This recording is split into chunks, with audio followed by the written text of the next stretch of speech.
How's it going, Coach? Thanks for checking in to hear about winning in the fourth quarter with mental toughness and perseverance. So first off, I want to say thank you. Nowadays, the military gets a lot of credibility, get a lot of thanks, but I couldn't do any of the things that I do with the troops that we need to go forward, let alone I wouldn't be who I was without a coach like you that invested in my life. So it starts with the game, but you give so much more than that.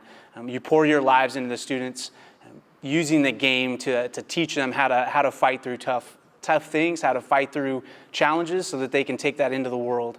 So thank you for standing in the gap and producing the men and women that we need to lead and defend our country.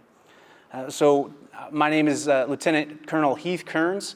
I'm a Special Tactics Officer, and I'm a commander in the United States Air Force Special Operations.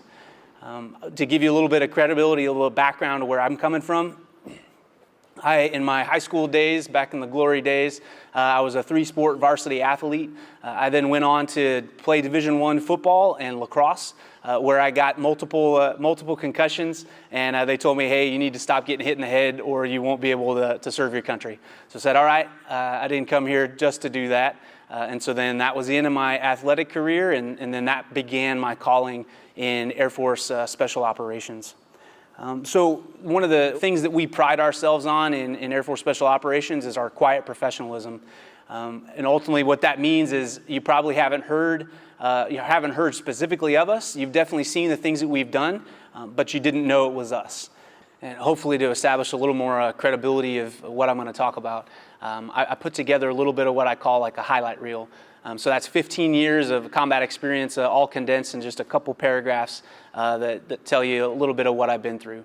So I've been taught how to resist torture by 2 different governments. I've been beaten, gassed, broken through ice, endured many waterboardings and near drowning. I've starved and lost 27 pounds in the Brazilian Amazon, where I was sleep, water, and food deprived. I've lost my mind a little bit. I've been drugged, chained to a tree, caged, blindfolded, and dragged in a chain gang. I've broken rocks. I've swam for 6 hours in the Amazon River, pulling 500 pounds of gear on a raft I made with 8 of my friends. And I've hunted alligator barefoot with a stick because I was delirious and starving. I've deployed all over the Middle East, South and Central America, and the Pacific. I've jumped out of planes at 18,000 feet. I swam 10,000 meters in the ocean, harnessed with 12 dive buddies. I've infilled underwater via 6-hour Draeger rebreather dives, and I've been to the bottom of the ocean in the dead of night. I've seen phosphorescent creatures illuminate the darkest depths and made me think that I was crazy or dead. In combat, I've been shot at. I've heard the bullets rippling past me. I felt the heat of rockets exploding behind me, and I've watched Humvees crumpled into fire and ash in front of me. And I came home without a scratch. Yet I've carried my flag-draped brothers home to their grieving widows. My choices have sent men, great men, to their fate in Valhalla, and I've killed bad guys with artillery strikes and dropped copious amounts of 1,000-pound bombs. I've been in humanitarian missions, delivering thousands of tons of aid and rescuing and evacuating thousands of earthquake and typhoon victims, all the way from Haiti to the Philippines. And I've seen beautiful sunsets all across the globe that have dropped me to my knees to praise the magnificent creator of the universe. And I've been in many romantic places with a bunch of dudes.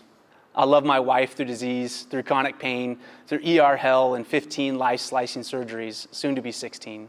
We made my son and wrestled him out of a NICU, and code blues and more disease and quacking prognosis, telling us what he can't be, and I've been loved by them perfectly. Through no merit or deserving of my own, I've been blessed to love an amazing family and to lead outstanding professionals to do incredible things and thwart appalling evil. So hopefully my laundry list gives a little bit of credibility to start speaking, to communicate how you can take some of those combat experiences and relay that to training up your warriors.